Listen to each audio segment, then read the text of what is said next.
vyanzo vya sheria ya dini ya Kiislamu. Katika hili hapana mjadala, na wakati mwingine tukawa tunaingia kwenye matatizo.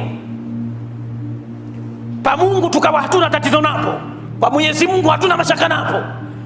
Asilimia kubwa ya maelekezo yake tunatekeleza, na pale ambapo tunateleza basi ni masuala ya kibinadamu.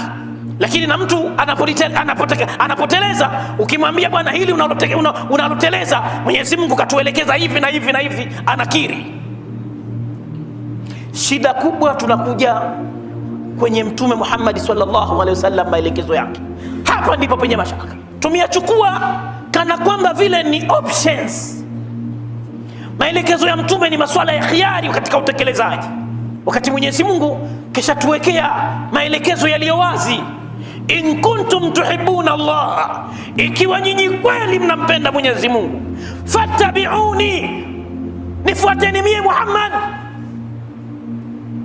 Mkinifuata mimi, yuhibbukumullah, Mwenyezi Mungu na yeye pia atakupendeni.